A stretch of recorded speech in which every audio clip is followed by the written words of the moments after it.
Welcome to What Do You Know Wednesday? Well, we put each other on the spot so you don't have to. One topic and one host who knows things. And one host who knows some things. Today, MLMs in Utah. Hannah, what do you know?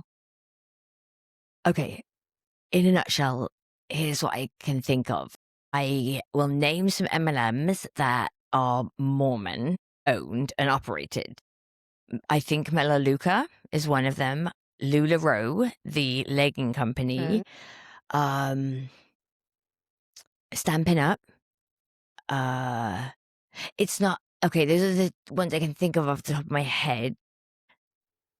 There's so many of them. Whitney Rose on Real Housewives of Salt Lake City. I'm pretty sure her Rose Beauty was an MLM and it went tits up. Okay, so most importantly, I think relevant to this is that Utah has the most MLMs like participation in the US. And the reason for that is myriad, but one of them is that these tight social networks where you're in the same ward boundaries, state boundaries, and you've grown up together and you know each other, it engenders a trust that you wouldn't otherwise have. And that's probably why so many people get scammed. Anyways, that's what I can think of. Oh my gosh, that's such a great summary. I have some things to add, but way to kick us off.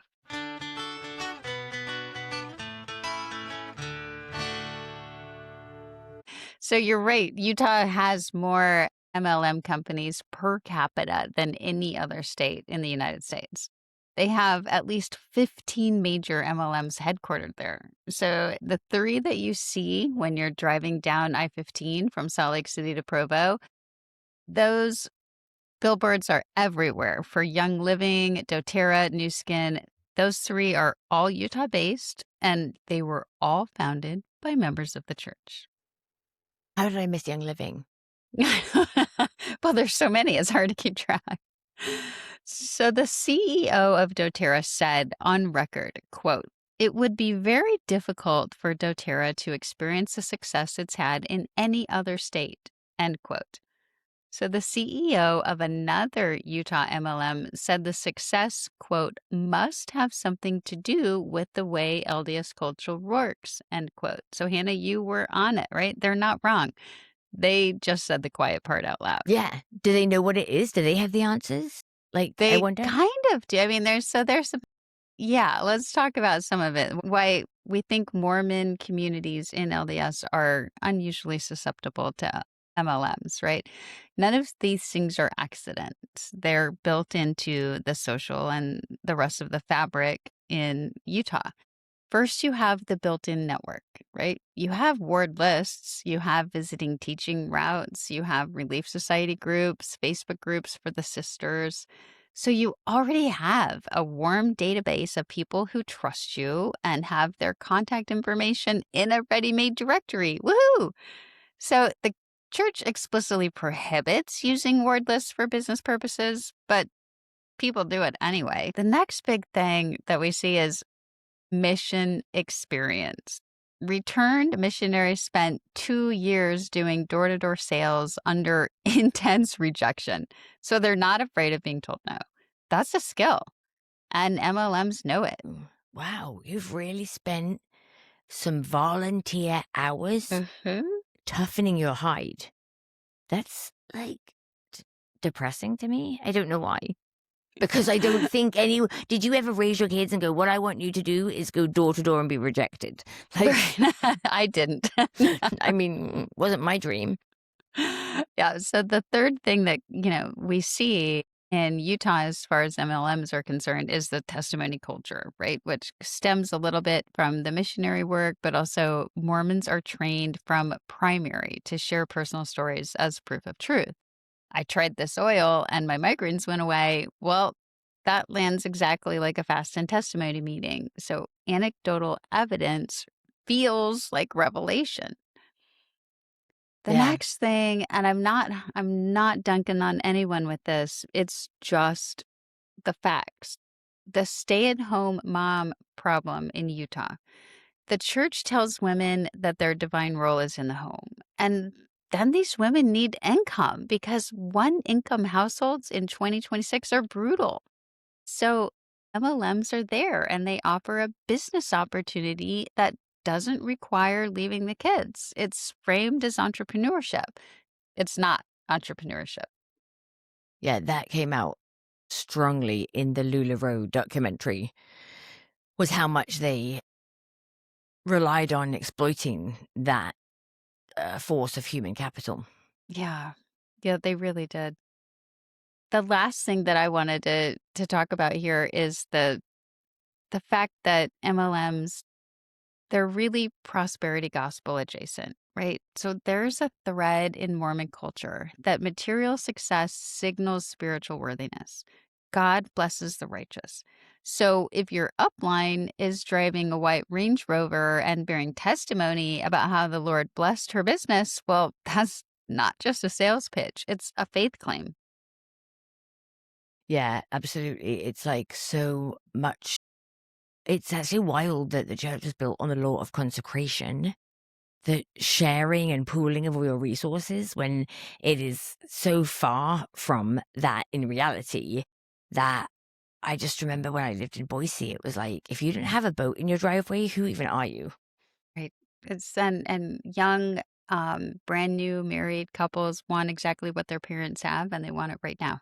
So as I was digging into this, I really wanted to I could see the cultural things, I could see the social stuff at play, and I wanted to look a little bit closer at what are outside institutions looking like. How can I kind of separate my own bias and my own curiosity about Mormonism, and this is what I found. The FTC reviewed income disclosure statements from dozens of MLMs, and they found that most participants made $1,000 or less a year before expenses.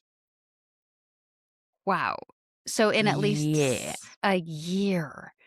And in at least 17 of the companies they looked at, most participants made nothing at all. Young Living's own income disclosure found that 89% of active members made an average of $4 a year in commissions. doTERRA's numbers are similar. 86% of advocates earned under $1,000 a year.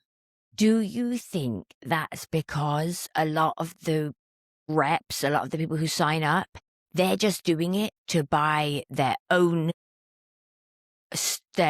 supply that they use? You know what I You know, mean? Because I I know think, someone who does that. yeah, They don't sell it; they sell it to themselves. I think there are some of those for sure. And I think that you also have to factor in how incestuous the whole thing is, right? Because each ward probably has multiple doTERRA, sellers. It's not just like that it's isolated with one. And so it's who are you going to buy from? And people buy from each other to support each other's businesses. And so you're just eating up any profit that you may have made by purchasing and supporting growth, which is part of that, help out your neighbor, love thy neighbor mentality.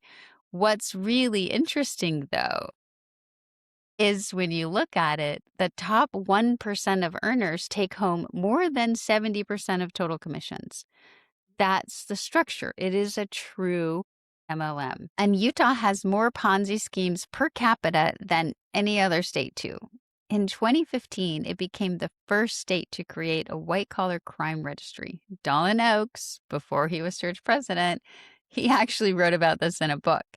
He said Latter-day Saints are, quote, apparently too vulnerable to the lure of sudden wealth, end quote, and that there has been, quote, a succession of frauds worked by predominantly Mormon entrepreneurs upon predominantly Mormon victims, end quote. Entrepreneurs, he calls them. Hmm. So he diagnosed the problem, and he's now the president of the church that created the conditions for it. Wow. So I have some quick questions. Mhm. If I say the names of some companies, do you know if they're A, MLMs, and B, Mormon affiliated? Avon, Not Mormon affiliated. but MLM. Would argue that, yes. Okay. And the idea of an MLM is like you have a line of distributors and you're supposed to Mhm. sign up people below you and it inherently cannot sustain, right? Okay, Pampered Chef, I think those are all the kind of same things, right? but It's not like, Mormon. Amway. Those are the ones I can oh, think of. Amway was really prevalent in Utah, but I can't say with certainty whether they're Mormon owned. Mm-mm. Now, I will say when I lived in Hawaii, there was a family in our homeschool gymnastics group that they were like movie star rich. Like they did Amway and they were like, the top of the pyramid. And then, of course, I mean, we were invited to some spiel, which I politely declined. But yeah, of course, that's aspirational to people. Yeah, it is. It's, oh, look at how much They wealth see they've yeah, accumulated, it's and I can do reality the for same some. thing. It's I just just not need to get reality in on for, this, right? yeah. Did you come across anything about Whitney Rose in her MLM? Whitney Rose from Real Housewives of Salt Lake City? I did Okay. not. Mm-mm. Yeah, so she created a beauty, like Wild Rose Beauty, I think it was called. And she invested she lost like over $1 million, I think. Oof, And she blames her husband, Justin. of course. It's not her. So, because it's his fucking fault. Here's what nobody in the church wants to say out loud. The MLM model and the church, they don't just look similar. They run on the same engine. So I think that's why the church leaders have to be so careful and choose words like entrepreneurial, right? Because it's not just that both, the MLM and the church have a hierarchy, right? Lots of things have hierarchies. That it's a specific combination of things that are happening. There's a hierarchy that extracts a percentage of your income. There are promises for divine rewards for financial success. You're trained from youth to recruit from your personal network, and you operate inside a community of people who already trust each other completely. So that combination is what makes the pitch from anybody, Hmm. shelling out an MLM feel really familiar, right? Exactly. It's Yeah. because it comes in the same language that you were raised in. You're exactly right. Because if you've got a lifetime of practicing, performing certainty about something, whether you actually have any conviction behind that belief or not, then you do have that salesman Mhm. like grift about you. So there's interesting little kind of not a side quest, but a little interesting tidbit that I found as I was looking at some of the companies. So the New Skin founder, Blake Roney, he left the company for 3 years to serve as mission president in France. And then he went back after. New Skin has paid the FTC millions in settlements for deceptive product and income claims. Blake Roney is also a prominent church philanthropist. None of that is treated by people talking about New Skin as contradictions. Yeah. I mean, a mission president, I get that, like people like the LuLaRoe founders who are clearly batshit crazy, allegedly, for entertainment purposes only. They're not mission presidents. This is like higher up. The grift is wide and vast, and it goes all the way up the hierarchy, All the way to the top. all the way to the top. So that's what I've got on MLMs in Utah, Hannah. Did you learn anything? I learned a lot, and then I ended up with a lot more questions. Actually, like There's so I have questions now. there's so much to Oh my God, unpack, there's isn't so there? much. Yeah. There is so much to get into. And Jess, did you come across in your research about on Young Living the allegations against Young Living founder, is it Gary Young, about letting his child die rather than seek medical treatment? Oh my gosh. Allegedly. No, I was too focused on the business and financial angles. I did not get No, into the I human got to get into the aspect. mess and the crime. Wow. Yes, no.